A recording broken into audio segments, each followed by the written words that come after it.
Salam sejahtera bagi kita semua, salam. Kita patut bersyukur karena Tuhan sungguh baik bagi kita semua, haleluya.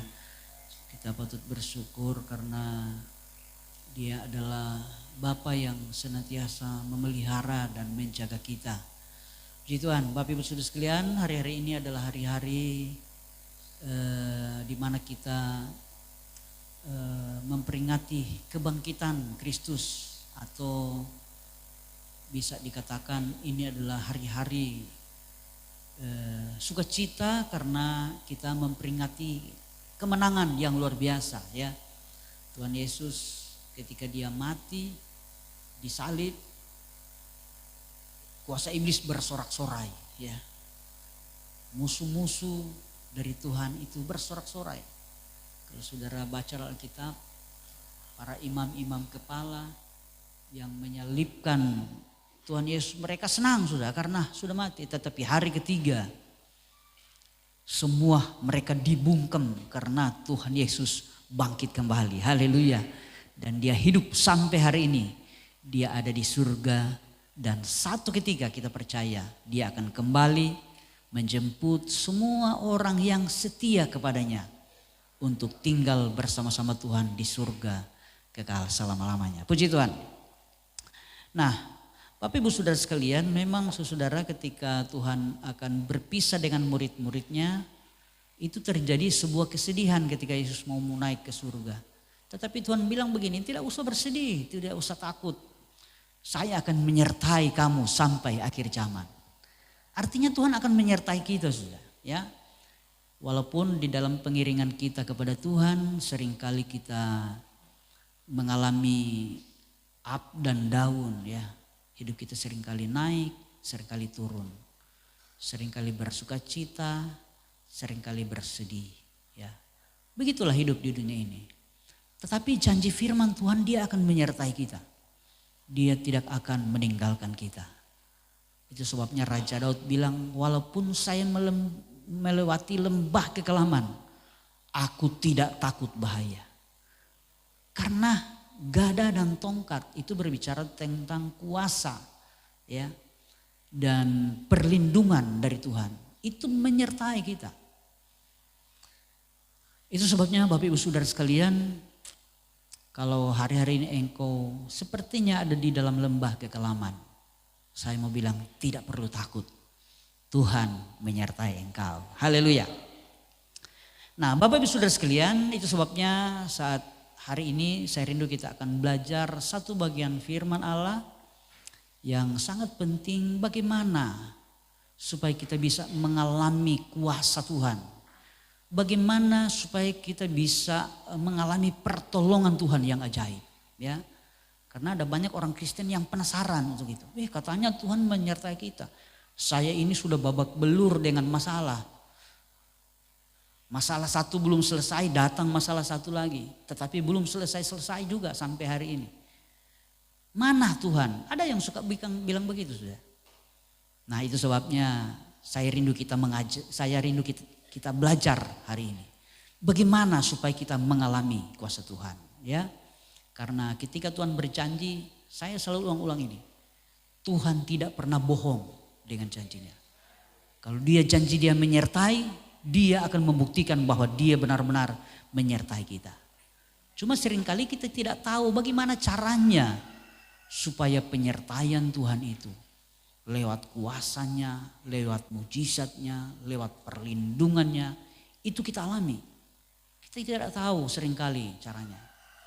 Tetapi saya percaya kalau kita tahu caranya dan kita melakukannya, saya percaya kita akan mengalami kuasa Allah, ya.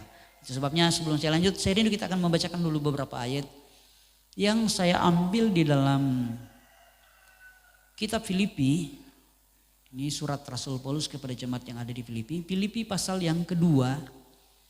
Filipi 2 kita akan membaca ayat 5 sampai ayatnya yang ke-11.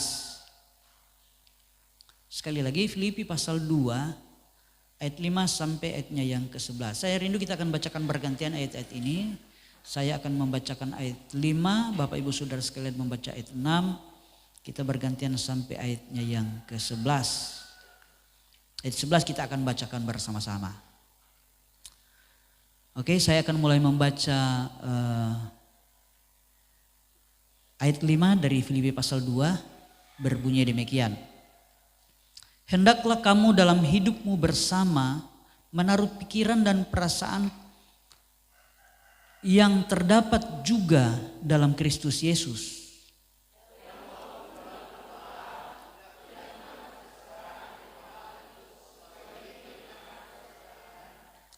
Melainkan telah mengosongkan dirinya sendiri dan mengambil rupa seorang hamba dan menjadi sama dengan manusia.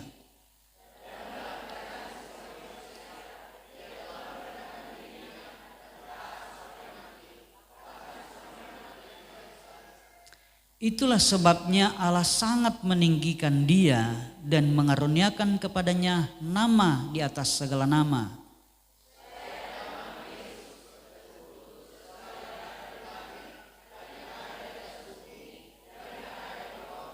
Ayat 11 kita baca sama-sama 2, 3. Dan segala lidah mengaku Yesus Kristus adalah Tuhan bagi kemuliaan Allah Bapa. Puji Tuhan, silakan duduk Bapak Ibu Saudara sekalian.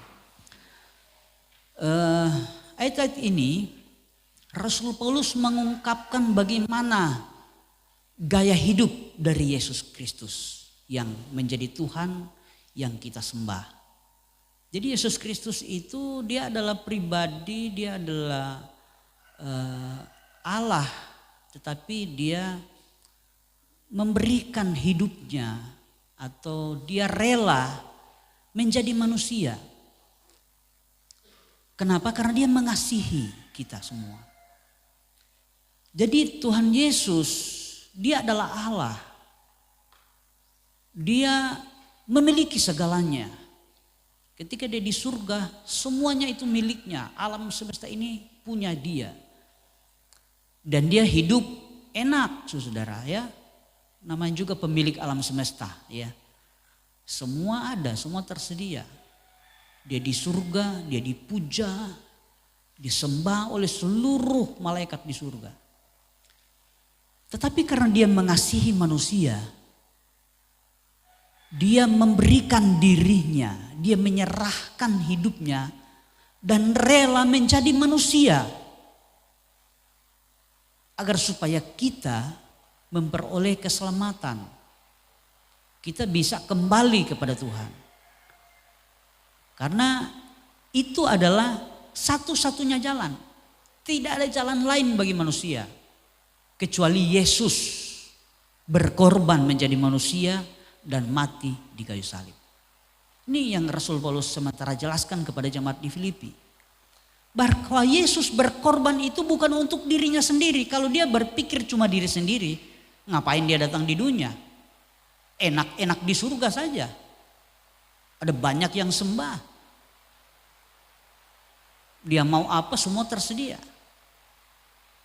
Tetapi dia rela berkorban untuk kita, saudara. Karena kenapa? Cuman itu satu-satunya jalan menyelamatkan manusia. Jadi sekali lagi, Yesus berkorban itu bukan buat dirinya sendiri, tetapi demi kepentingan kita semua. Nah, itu sebabnya ayat-ayat yang sudah kita bacakan tadi, supaya Yesus bisa melayani manusia, bisa menolong manusia, dia mengosongkan dirinya. Dia tidak mempertahankan kealahannya. Dia berkorban, disiksa, dihina sampai mati di kayu salib. Untuk siapa? Untuk orang lain, bukan untuk dia, bukan untuk pribadinya. Itu sebabnya Rasul Paulus menulis, kalau saudara baca dari ayat 1, Rasul Paulus bilang kita anak-anak Tuhan seharusnya punya gaya hidup seperti itu. Artinya begini, kita tidak boleh hidup hanya untuk diri kita sendiri. Tuhan mau kita juga hidup bagi orang lain. Saudara pernah dengar falsafah dari orang pinter asal Sulawesi Utara, yaitu Dr. Sam Ratulangit. Dia katakan begini, Timo, Sitou, timou, tumou, tou. Manusia itu hidup untuk menghidupkan orang lain. Artinya orang yang manusia yang sebenarnya itu tidak hidup untuk diri sendiri, tetapi dia hidup juga untuk orang lain. Itu maksud dari Dr. Samratulangi.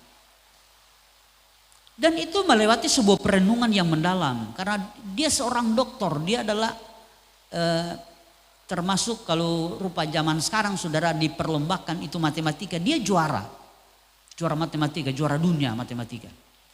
Itu Dr. Samratulangi, sangat pintar. Dia ahli, kalau saya tidak salah dia 2 doktornya itu, matematika dan fisika. Dan itu pelajaran-pelajaran paling susah sudah. Dan lewat kecerdasannya dia mulai merenungkan arti hidup. Dia sampai pada satu kesimpulan, manusia harus hidup untuk menghidupkan orang lain. Dan saudara tahu ini yang dimaksudkan oleh Rasul Paulus 2000 tahun yang lalu. Rasul Paulus sudah menulis surat ini, bahwa kita harus hidup seperti Kristus, di mana Kristus dia hidup untuk hidup banyak orang. Itu seperti itu. Nah, ketika kita punya gaya hidup seperti itu, maka kita akan menikmati seperti yang dinikmati oleh Tuhan, yaitu ketika Yesus mati di kayu salib dan menyelesaikan semua tugas-tugas yang untuk keselamatan banyak orang, mengaruniakan nama di atas segala nama. Artinya kalau kita hidup memiliki gaya hidup seperti Kristus sudah hidup, artinya kita tidak hidup hanya untuk diri kita sendiri. Kita bukan orang-orang egois. Ya. Kalau di bagian yang lain Rasul Paulus bilang jangan jadi serakah, karena keserakahan itu sama dengan penyembahan berhala. Jadi kalau dapat sesuatu, buat kita semua, orang lainnya tidak perlu. Itu serakah namanya. Hidup untuk diri sendiri, egois. Kita tidak boleh seperti itu. Kita harus hidup seperti Kristus hidup. Haleluya. Bukan masalah, nanti kalau ada doi baru mau hidup, baku bahagia dengan orang lain. Nanti kalau kita punya beras 1 karung baru kita bahagia dengan orang lain. Bukan masalah itu. Ini masalah hati. Karena kita kalau punya hati, walaupun kita tidak punya apa-apa, kita bisa berbagi dengan apapun. Dengan nasihat, dengan senyuman. Kalau tidak punya uang, kalau tidak punya sesuatu yang untuk dibagi. Nah, Tuhan mau kita seperti itu sudah. Nah, ketika kita punya gaya hidup seperti Kristus, maka kita akan hidup dan mengalami berkat yang diberikan Allah, dikaruniakan Allah kepada Yesus, yaitu nama di atas segala nama. Artinya kalau kita hidup seperti Kristus, kita akan mengalami kuasa di dalam nama Yesus itu. Kita akan mengalami mujizat di dalam nama Yesus itu. Kita akan mengalami perlindungan dari nama Yesus. Karena nama Yesus itu nama di atas segala nama. Tadi kita sudah baca, sehingga di dalam nama Yesus segala sesuatu itu bertekuk lutut. Baik yang ada di langit, itu terjemahan yang lain sudah. Tapi kalau dulu saudara baca dalam bahasa Inggris dia pakai kata heaven. Itu berbicara tentang surga. Baik yang ada di surga maupun yang ada di bumi, segala sesuatu atau dengan kata lain semuanya bertekuk lutut ketika mendengar nama Yesus. Jadi nama Yesus itu adalah nama yang sangat berkuasa. Nama Yesus itu akan membuat semua yang ada di surga dan di bumi, bahkan di bawah bumi, itu bertekuk lutut. Itu berbicara tentang di dalam nama Yesus itu, itu ada kekuatan dan otoritas yang melampaui segala kuasa yang ada di surga dan di bumi. Itu nama Yesus. Luar biasa saudara nama Yesus itu. Ya. Jadi kalau kita pakai nama Yesus Kristus ya. Karena ada banyak Yesus juga di dunia ini. Ada Yesus pemain bola kaki sudah ya. Bukan Yesus itu. Atau ada Yesus yang di Filipina dulu. Disalib juga dia. Sudah ya. Saudara ingat saya lupa tahun berapa itu. Ada nama Yesus juga disalib di Filipina. Namanya Yesus. Tapi bukan Yesus yang itu sudah. Yesus Kristus yang dimaksudkan. Jadi kalau engkau mau sebut nama Yesus harus lengkap. Yesus Kristus. Itu nama yang berkuasa. Yang di dalamnya segala sesuatu, segala kekuatan, segala kuasa itu bertekuk lutut. Karena di dalam nama Yesus Kristus itu terdapat kekuatan dan otoritas yang melampaui segala sesuatu. Itu di dalam nama Yesus. Itu sebabnya saudara, mari kita berjuang untuk mengalami kuasa itu. Jangan kita jadi, saya punya istilah penonton. Wih, dia sudah diberkati. Wih, dia sudah ditolong oleh Tuhan. Jangan saudara. Kita berusaha, kita mengalaminya. Kita berjuang supaya kita juga mengalami kuasa nama Yesus itu. Karena kuasa nama Yesus itu bukan hanya untuk 1-2 orang, saudara. Atau hanya untuk pemimpin-pemimpin gereja, tidak. Semua yang percaya, yang memiliki gaya hidup seperti Kristus, ya, yang dimaksud oleh Rasul Paulus tadi. Orang-orang yang memiliki gaya hidup seperti Kristus, yaitu tidak hidup untuk diri sendiri. Semuanya untuk saya, semuanya untuk saya, bukan itu. Harus memiliki gaya hidup seperti Kristus, yaitu suka memberi. Ya, suka peduli, memperhatikan orang-orang sekitar kita. Jangan saudara pikir, ada orang-orang yang suka berpikir begini, oh kalau dia orang kaya, sudah tidak ada masalah. Jadi tidak usah perhatikan pada orang. Sudah jauh mau bantu, orang itu tidak perlu bantuan, orang itu banyak doi.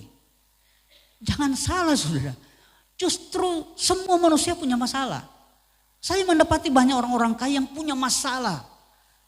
Yang membuat mereka stres. Saudara ingat dulu saya lupa, tahun 80-an kalau saya tidak salah. Ada satu orang pengusaha besar di Manado.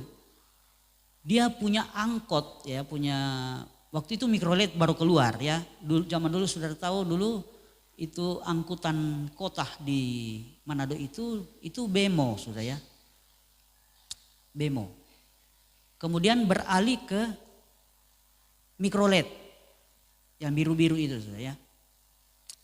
Nah ini pengusaha ini, engkau ini, dia orang Makassar sudah. Ketika dia memang pintar dia. Ketika dia lihat gejala ini mau berubah angkutan kota, dia ambil doi di bank dan dia bawa di Manado, dia bawa beli mikrolet. Saya tidak tahu ratusan mikrolet dia beli. Dan dia jadi penguasa angkot di Manado. Maju sekali sudah. Sangat kaya raya. Cuma dia orang Buddha sudah ya, masih beragama Buddha. Kaya raya, kaya mendadak. Karena angkutan kota di Manado dikuasai sama dia. Tetapi saudara beberapa tahun kemudian muncul di Manado Post seorang pengusaha kaya berasal dari ujung pandang, mati membakar diri.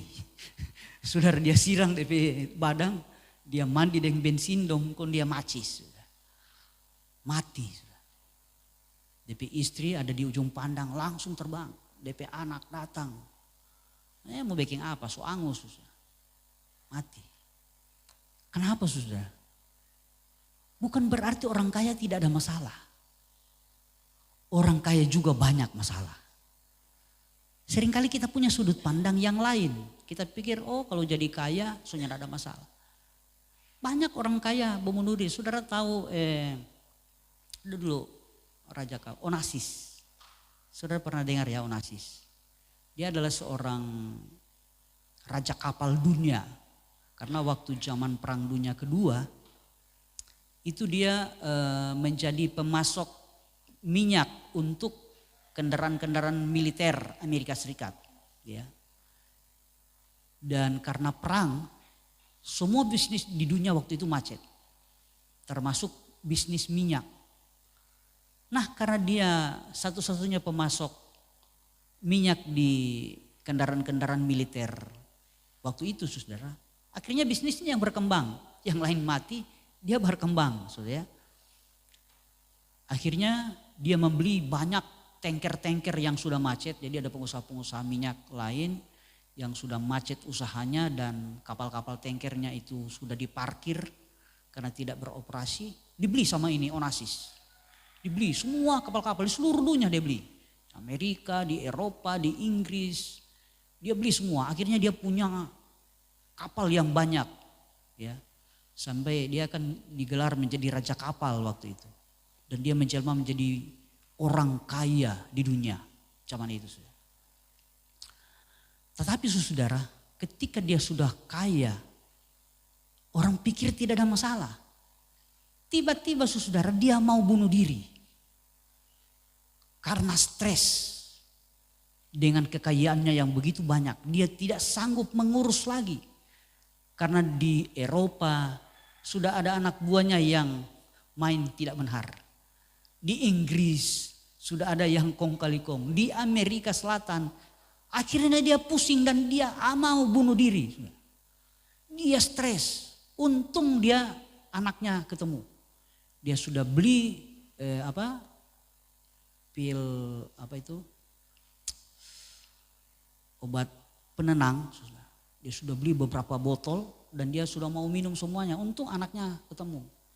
Dan anaknya jaga cegat dan dibawa ke psikiater. Dikonsultasi akhirnya dia bisa pulih lagi. Tapi dia hampir bunuh diri. Itu orang terkaya di dunia zaman itu. Jadi saudara jangan berpikir bahwa orang kaya itu tidak ada masalah. Mereka masalah jauh lebih berat dari kita orang-orang yang sederhana. Jauh lebih berat. Sebabnya banyak orang kaya juga bunuh diri. Nah, Bapak Ibu Saudara sekalian, saya mau bilang begini. Kenapa orang bisa stres? Karena tidak ada yang membantu dan tidak ada yang dapat menolong mereka. Nah, kalau kita anak-anak Tuhan, hidup tidak hanya untuk diri sendiri dan kita hidup buat orang-orang lain, kita akan dapati ada orang-orang yang membutuhkan kita. Dan kita bisa tolong mereka. Mungkin kita kasih nasihat, kita doakan mereka, dan kita bantu. Mungkin secara keuangan kita tidak bisa bantu. Tetapi membangkitkan dia semangat dia. Memulihkan stresnya dia, depresinya. Sehingga dia bisa bangkit kembali. Itu sangat dibutuhkan oleh orang-orang yang punya masalah. Nah, Tuhan mau kita punya gaya hidup seperti itu. Tidak boleh hidup untuk diri sendiri. Kita harus hidup juga buat orang lain. Nah, ketika kita hidup buat orang lain, maka seperti firman Tuhan yang sudah kita bacakan hari ini, kita akan mengalami yang namanya keajaiban kuasa dari nama Yesus Kristus itu. Kita akan mengalami pertolongan Tuhan dari nama Yesus Kristus. Ketika kita berseru kepada nama itu, maka pertolongan segera akan datang dalam hidup kita.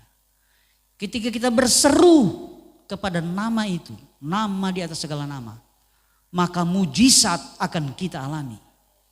Ketika kita berseru kepada nama di atas segala nama itu, yaitu nama Yesus Kristus, maka keajaiban, pertolongan, perlindungan yang sempurna dari Tuhan, itu akan kita alami. Asalkan kita punya gaya hidup seperti Kristus. Itu sebabnya tidak semua orang Kristen yang berseru kepada nama Yesus dapat pertolongan. Tidak semua sudah. Hanya mereka yang memiliki gaya hidup seperti Kristus. Yaitu hidup tidak untuk diri sendiri, tetapi hidup juga bagi orang lain. Baru seruannya kepada nama Yesus yang berkuasa, nama di atas segala nama itu, akan dialami orang seperti itu. Itu sebabnya Bapak Ibu Saudara sekalian, penting sekali kita memiliki gaya hidup seperti Kristus. Haleluya. Dan percayalah kalau kita memiliki gaya hidup seperti Kristus, maka nama Yesus yang berkuasa itu akan kita alami keajaibannya. Kita akan alami kuasanya. Haleluya. Ada beberapa contoh ya, saya ingin ceritakan beberapa pengalaman ya. Ada seorang pendeta di Afrika. Itu mungkin kemarin cuplikannya ada di drama Natal kita ya kemarin ya. Cuma memang waktu itu tidak terlalu orang mungkin perhatikan. Tapi ini ceritanya ini seperti ini. Ada seorang hamba Tuhan di Afrika bersama jemaatnya. Ya. Mereka berjalan menyeberang sebuah hutan untuk pergi ke desa, ada pelayanan di desa sampingnya sudah ya, sama dengan dari sini di Lirung dan mau ke Moronge. Dan itu melewati hutan. Tapi jaraknya jauh sudah. Afrika itu benuanya besar. Jadi jarak dari desa ke desa itu sangat jauh dan melewati padang gurun, melewati hutan. Dan di jalan itu ada sekelompok perampok bersenjata yang suka merampok apa saja. Kemudian Bapak Ibu Saudara sekalian, ketika ini hamba Tuhan ini, pendeta ini bersama jemaatnya, sementara perjalanan ke sana untuk melayani, tiba-tiba mereka dihadang oleh sekelompok perampok bersenjata. Kemudian karena mereka itu bukan, perampok-perampok ini bukan orang Kristen saudara.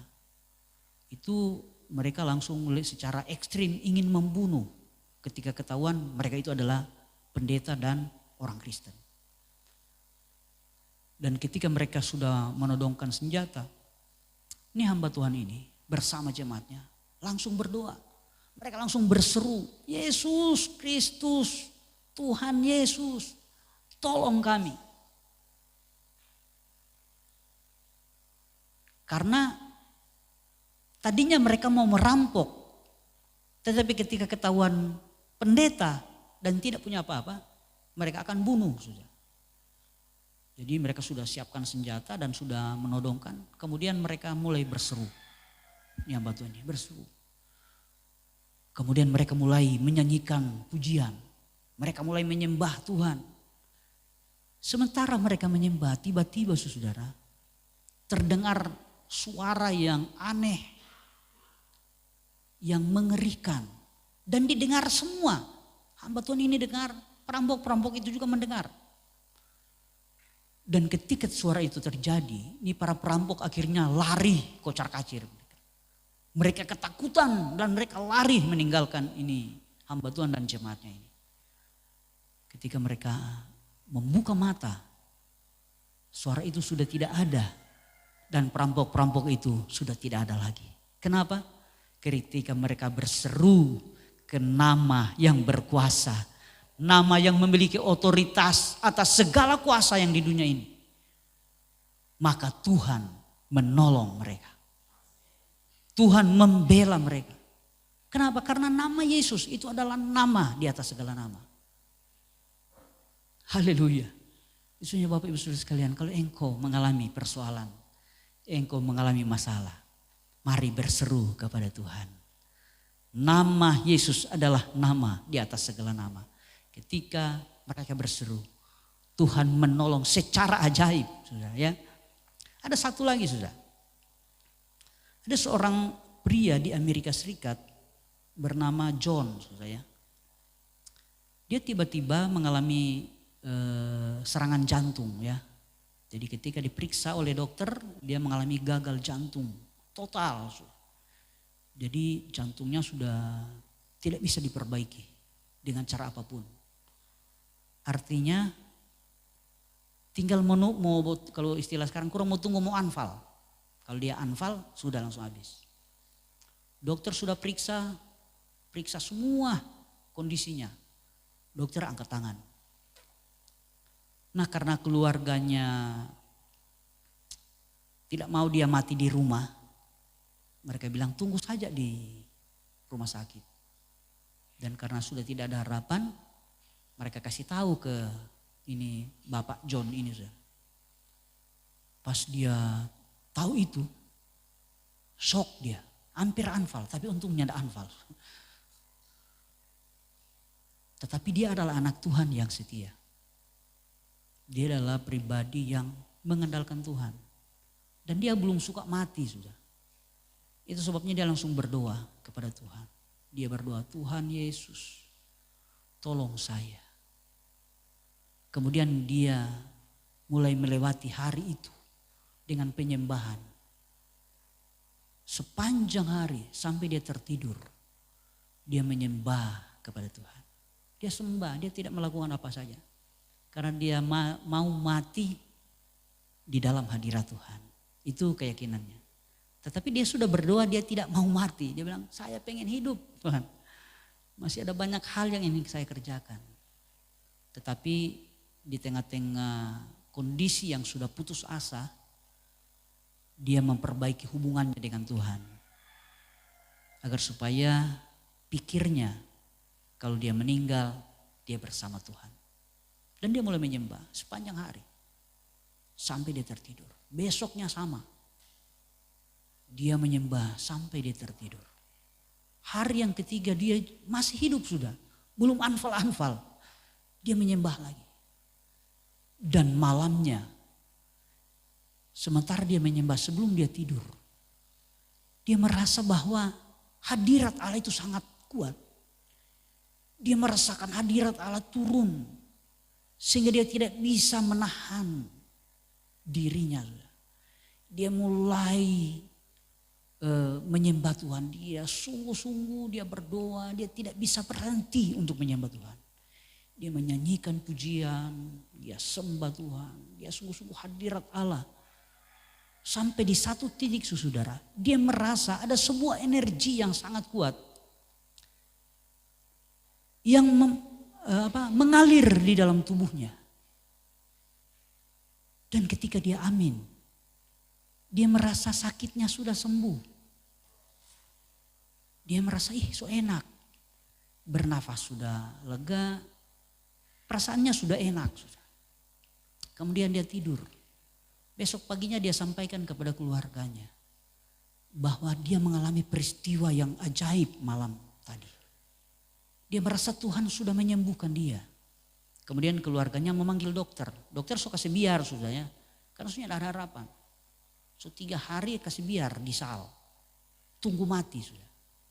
Kalau rupa sekarang mungkin kalau cabut infus langsung kelar. Nah, seperti itu mungkin kira-kira ya. Nah, ketika mereka panggil dokter, dokter tidak percaya.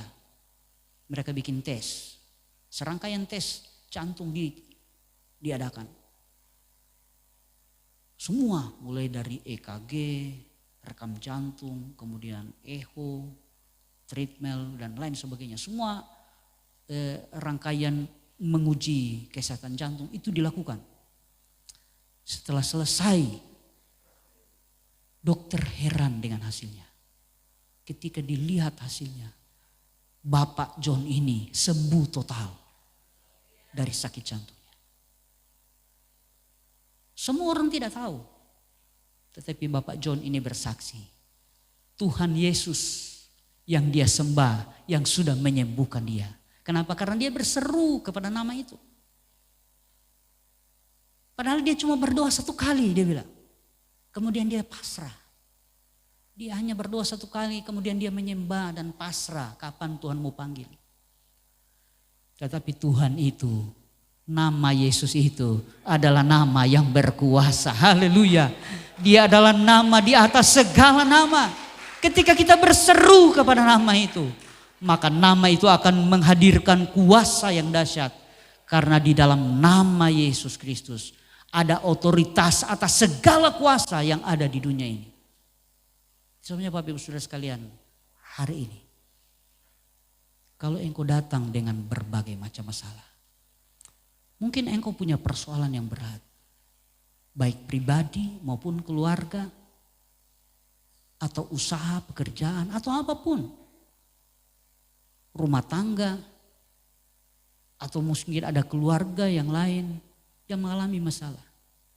Mari percaya, nama Yesus adalah nama di atas segala nama. Kalau kita berseru kepada nama itu, saya percaya penyertaian Tuhan, pertolongan Tuhan, mujizat Tuhan, pembelaan Tuhan, pembalikan keadaan akan kita alami. Haleluya. Sebab nama Yesus adalah nama di atas segala nama. Haleluya.